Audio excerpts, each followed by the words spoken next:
We having a great time out here. Y'all come out here and support the march and keep the dream alive. Right on.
My name is Kenneth Dumney. My age is 90 years old. I'm the son of the jazz player Don Albert Dumney. Marva Marie Thomas Jones.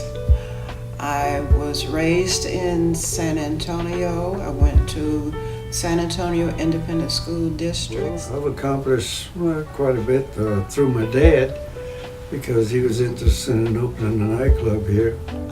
One girl that I went to school with in high school, she told me that they had a meeting and they didn't want any trouble, so she said that nobody was gonna bother me.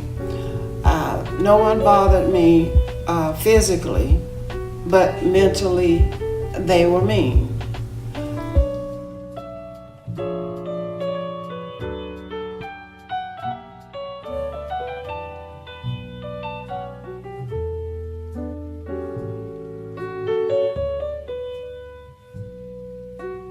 My work history was I was working at Wolf & Mark's, a department store downtown.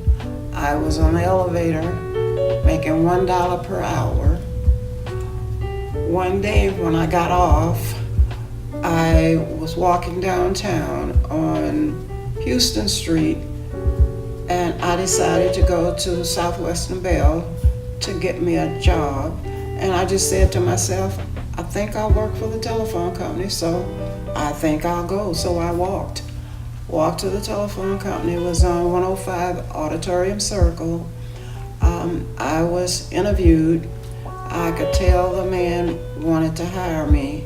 However, when he said the hours that I would have to work as a long distance operator, I did not want the job. My mother told my mother, she said I had to take it for my people.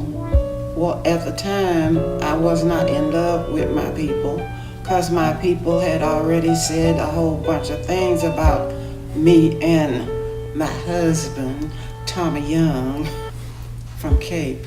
But anyway, to make a long story short, I took the job. I was one of the first black long distance operators.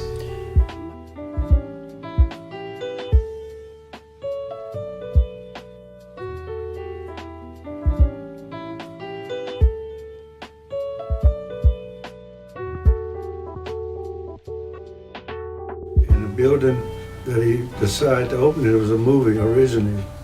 So we had to build the floor from the stairs to finish to nothing.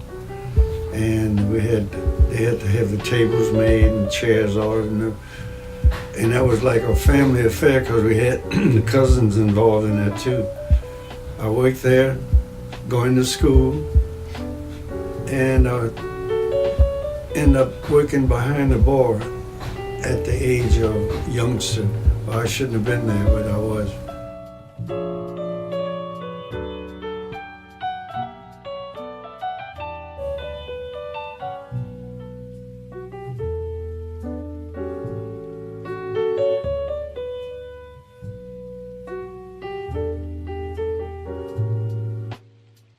My experience was sweet and sour. My chief operator was an old white lady from Mississippi, and she did not want me there. Some of them were nice to me, most of them were not.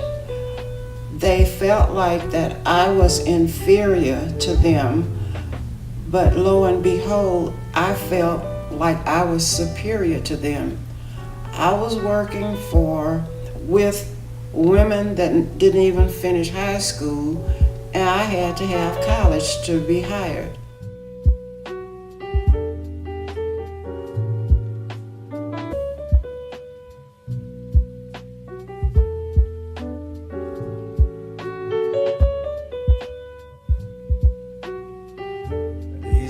We lived on the east side, the Keyhole. They had opened this nightclub called the Keyhole, and that was on Iowa and Pine. And we lived on the west side. We lived on the Branna Street.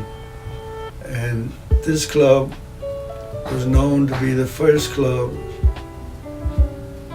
involved in integration. It was the first integrated club, and then it had floor shows. 2 floor shows a night.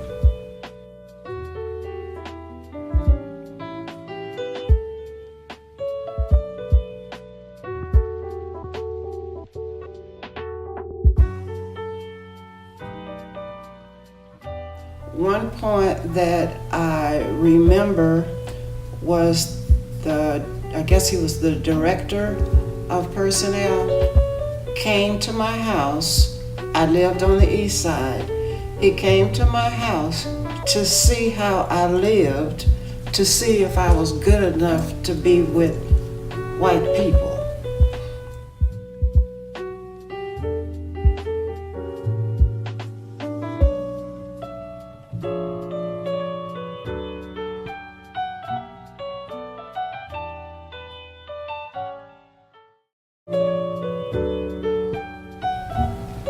At that time, you went to places like that to listen to the music. You weren't interested in what color you wore, anything like that. You want to hear the music, you want to dance, enjoy yourself, drink. And most of the time, the people they were dressed at that time when they go to the club. They didn't come in no t-shirt and sweatshirt and things like that. You know, they were usually dressed up because it's a place of entertainment where you can enjoy yourself.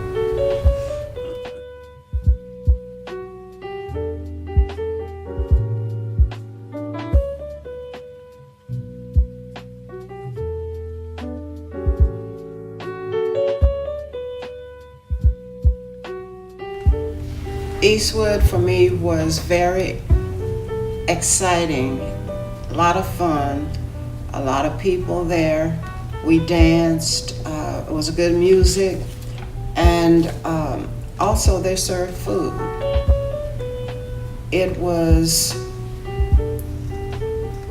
okay to me until integration. People from other sides of town started coming, and me personally, I resented it because I couldn't go to their clubs, but they were coming into ours. However, I understood Johnny Phillips was a man that didn't see color, white or black. All he saw was green because he just wanted the money.